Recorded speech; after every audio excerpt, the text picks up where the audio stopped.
Hello everyone, welcome to my political journalism news channel. The story for today is Russian President Vladimir Putin said Saturday that Moscow would consider any third-party declaration of a no-fly zone over Ukraine as participation in the armed conflict. Speaking at a meeting with female pilots on Saturday, Putin said Russia would view any move in this direction as an intervention that will pose a threat to our service members. At very second, we will view them as participants of the military conflict, and it would not matter what members they are, the Russian president said. Ukrainian President Volodymyr Zelensky has pushed NATO to impose a no-fly zone over his country, warning that all the people who die from this day forward will also die because of you, as Russian forces were battering strategic locations in Ukraine.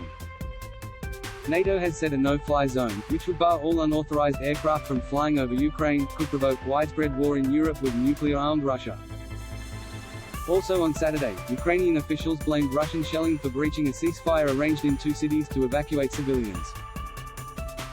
The struggle to enforce the ceasefire in Mariupol, a strategic port in the southeast, and the eastern city of Volnovakha showed the fragility of efforts to stop fighting across Ukraine as the number of people fleeing the country reached 1.4 million just 10 days after Russian forces invaded. Putin accused Ukraine of sabotaging the evacuation and even claimed Ukraine's leadership was calling into question the future of the country's statehood, saying that if this happens, it will be entirely on their conscience.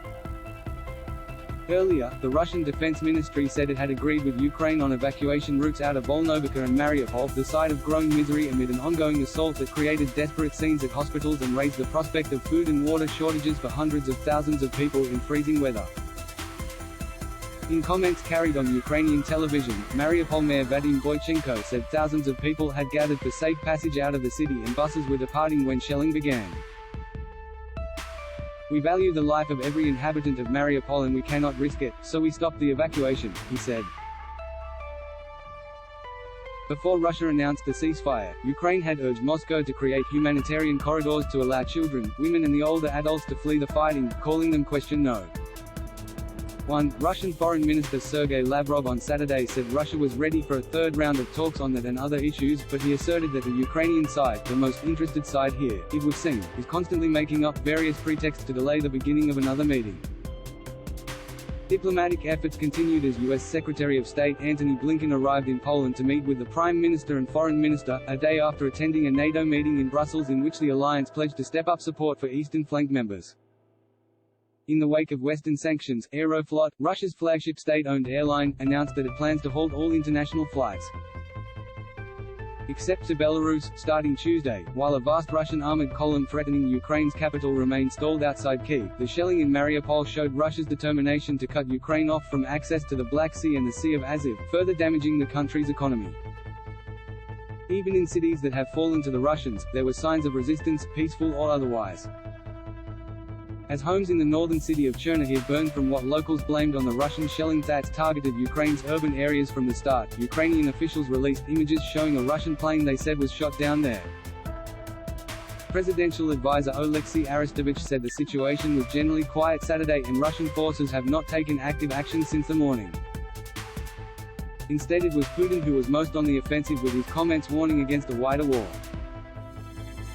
Ukraine's president has pleaded for a no-fly zone over his country and lashed out at NATO for refusing to impose one, warning that all the people who die from this day forward will also die because of you.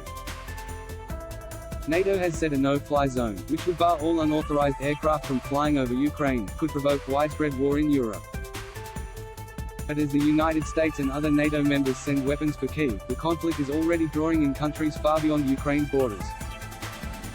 As Russia cracks down on independent media reporting on the war, major international news outlets said they were pausing their work inside the country. Moscow also blocked Facebook and Twitter, and in a warning of a hunger crisis yet to come, the UN World Food Programme has said millions of people inside Ukraine, a major global wheat supplier, will need food aid immediately. Ukraine's president was set to brief U.S. senators Saturday by video conference as Congress considers a request for $10 billion United States dollars, $13.5 billion in emergency funding for humanitarian aid and security needs, and the UN Security Council scheduled an open meeting for Monday on the worsening humanitarian situation. The United Nations estimates that 12 million people in Ukraine and 4 million fleeing to neighboring countries in the coming months will need humanitarian aid.